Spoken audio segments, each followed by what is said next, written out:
नमस्कार दोस्तों, जिज्ञासु इंडिया पर आपका बहुत बहुत स्वागत है। दोस्तों, इस वीडियो के माध्यम से हम आपको एक कहानी सुनाने जा रहे हैं। कहानी का विषय है सबसे बड़ा कौन, शिक्षा या धन। जी हाँ दोस्तों, सबसे बड़ा कौन है, धन है या शिक्षा। इस विषय पर कहानी सुनाने जा रहे हैं। कहानी बहुत ही अच्छी लगने वाली है, कृपया हमारे साथ वीडियो में बने रहिएगा। एक बार एक शक्तिशाली राजा घने जंगल में शिकार खेल रहा था। अचानक आकाश में बादल छा जाते हैं और मूसलाधार बरसात होने लगती है। सूर्य अस्त भी हो गया और धीरे धीरे अंधेरा भी छाने लगा। राजा अंधेरे में अपना महल का रास्ता भूल जाता है और सिपाहियों से अलग हो जाता है। भूखा प्यासा थका और से व्याकुल राजा जंगल के किनारे एक टीले पर बैठ जाता है। कुछ देर बाद वहाँ 3 बालक को देखता है। तीनों बालक बहुत ही अच्छे मित्र होते हैं। वे गांव की ओर जा रहे थे। राजा ने देखा कि बच्चों को बुलाया जाए। राजा ने आवाज लगाई, सुनो बच्चों, जरा इधर आओ। बच्चे वहाँ पहुँचे राजा के पास। राजा ने कहा, क्या तुम यहीं के रहने वाले हो? तो बच्चे ने बोला, जी हाँ, हम यहीं के हैं। तो राजा ने बोला कि मैं बहुत प्यासा और भूखा हूँ, क्या मुझे कुछ भोजन व जल मिलेगा? बच्चों ने उत्तर दिया, जी अवश्य मिलेगा, हम घर जा रहे हैं, अभी आपके लिए कुछ लेके आते हैं। बच्चे गांव की ओर भागे। तुरंत जल और भोजन लेके आए। राजा ने भोजन व जल ग्रहण किया और राजा खुश हो गया। राजा फिर बोला, प्यारे बच्चों, तुम जीवन में क्या करना चाहते हो? मैं तुम्हारी सबकी सहायता करना चाहता हूँ। कुछ देर बाद सोचने के बाद एक बालक बोलता है, मुझे धन चाहिए। मैंने कभी 2 समय की भरपूर रोटी नहीं खाई है, कभी सुंदर वस्त्र नहीं पहने, इसलिए मुझे केवल धन चाहिए। राजा मुस्कुराए, बोले, ठीक है, तुम्हें इतना धन जरूर दे दूंगा। जीवन में तुम खुशी से सुखी जीवन बिताओगे। यह शब्द सुनते ही बालक की खुशी का ठिकाना नहीं रहा। वह खुश के मारे आंखों में आंसू ले आया। राजा ने दूसरे बच्चे से पूछा, तुम्हें क्या चाहिए?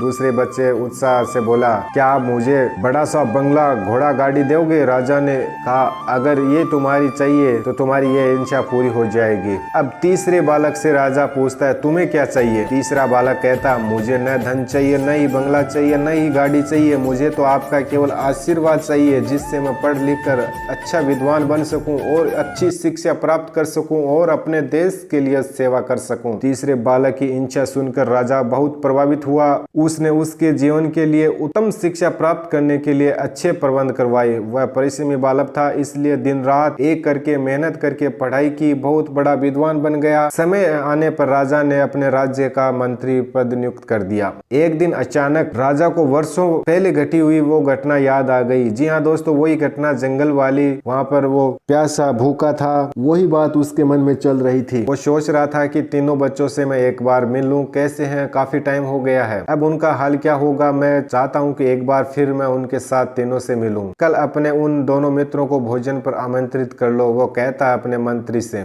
मंत्री ने दोनों बालकों को संदेश भिजवाता और अगले दिन एक साथ राजा के सामने उपस्थित हो जाते हैं। राजा कहता है, आज तुम तीनों को एक बार फिर साथ देकर मैं बहुत प्रसन्न हुआ। मैं आपके बारे में जानना चाहता हूँ, फिलहाल आप कैसे रह रहे हो? पहला बालक बोलता है, जिस बालक ने धन मांगा था वह बहुत ही दुखी होता है, बोला और कहता है, मैंने उस दिन आपसे धन मांगा, बहुत बड़ी गलती कर दी। इतना सारा धन पाकर मैं आलसी बन गया, बहुत सारा धन बेकार चला गया। मैंने धन आपसे मांगा था, वो वेस्ट में खर्च हो गया। मेरा बहुत सारा धन चोरी हो गया। कुछ 1 वर्ष में ही मैं वापस उसी स्थिति में पहुंच गया, इसलिए मुझे धन मिला वो व्यर्थ में चला गया। अब दूसरे बालक से पूछता है, वो कहता है, बंगला गाड़ी मांगने वाला भी अपने रोना धोना लगा दिया। महाराज, मैं बड़े ठाठ से अपने बंगले में रह रहा था, पर वर्षों पहले आई बाढ़ से मेरा सब कुछ बर्बाद हो गया। मैं अपने पहले जैसी स्थिति में पहुंच गया। उनकी बातें सुनकर राजा बोले, इस बात को गांठ बांध लो, जन संपदा सदा हमारे पास नहीं रहती। कहने का मतलब है कि धन हमारे पास नहीं रहता। ज्ञान जीवन भर मनुष्य के काम आता और उसे कोई भी चुरा नहीं सकता, कोई भी उसका बंटवारा नहीं कर सकता। शिक्षा ही मानव को विद्वान और बड़ा आदमी बनाती है, इसलिए सबसे बड़ा धन नहीं विद्या ही है। राजा ने एक बार फिर सबको कहा, एक बार फिर सब सुन लो आप लोग, सबसे बड़ा धन विद्या है, न कि धन है। तो दोस्तों, सुना आपने कहानी के माध्यम से कि सबसे बड़ा धन नहीं है, सबसे बड़ा